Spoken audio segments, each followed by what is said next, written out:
السلام علیکم ورحمۃ اللہ وبرکاتہ۔ 4 لمحے ہم نے پڑھ لیے تھے جمال القرآن میں۔ آج انشاءاللہ 5ویں لمحے کا سبق ہم پڑھیں گے۔ 5واں لمحہ ہے صفات کے بیان میں۔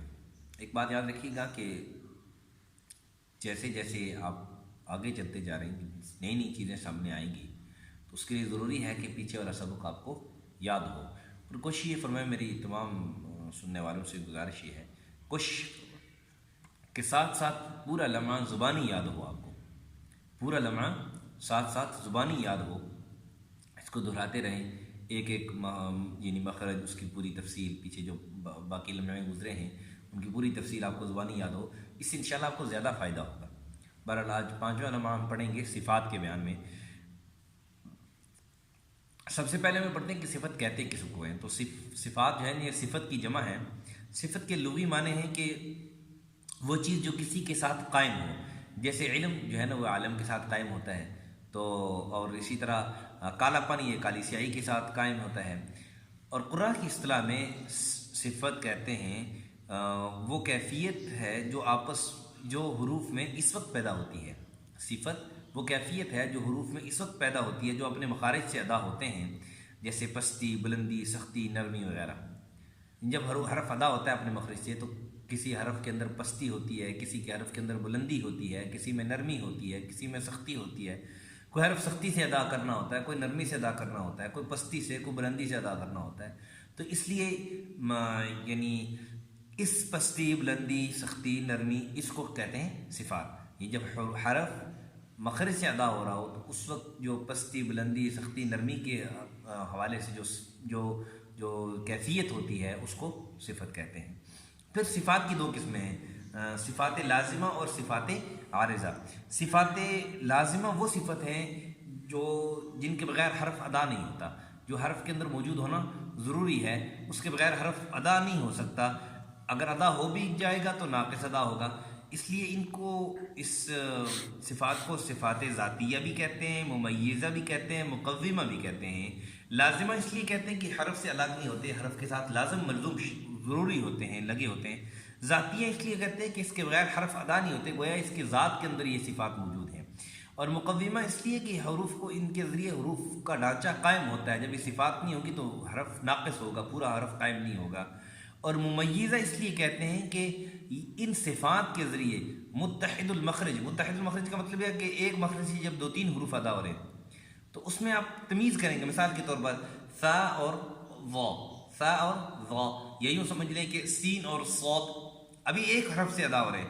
اب سین اور صاد کے اندر فرق کیسے ہوگا کہ یہ صفات کے ساتھ ادا ہوگا، صفات کے ساتھ فرق ہوگا کہ سین کے اندر جو صفات ہیں اس کی وجہ سے سین پر باریک پڑا جا رہا ہے، صاد کے اندر جو صفات ہیں ان صفات کی وجہ سے صاد موٹا پڑا جا رہا ہے۔ تو یہ 2 حروف کے اندر تمیز بھی پیدا کرتے ہیں متحد المخارج میں، تو اس لیے اس کو ممیزہ بھی کہتے ہیں۔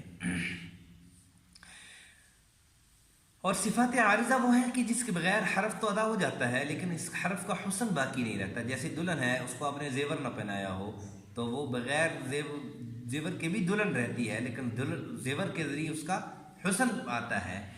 تو اس لیے صفات عارضہ کا تعلق جو ہے نا وہ حسن سے ہے، حروف کے حسن سے۔ اس لیے ان صفات کو جو عارضہ ہیں ان کو محسنہ، مزینہ اور محلیہ بھی کہتے ہیں، کیونکہ ان کے حروف کی وجہ سے حرف کے اندر حسن پیدا ہوتا ہے، زینت پیدا ہوتی ہے۔ محلیہ کو جو ہے نا اس کو کہتے ہیں، زیور کو کہتے ہیں کہ زیور پہنا ہو تو تب بھی خوبصورت لگتی ہے۔ صفات لازمہ جو ہیں یہ بات یاد رکھیں کہ ہمیشہ حرف کے اندر موجود ہوتے ہیں، کبھی حرف سے الگ نہیں ہوتے ہیں۔ صفات عارضہ کبھی ہوتے ہیں، کبھی نہیں ہوتے ہیں۔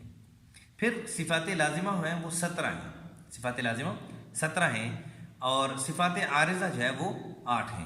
صفات عارضہ 8 ہیں جن کا مجموعہ ہے او یرملانی یا لرمن ابا۔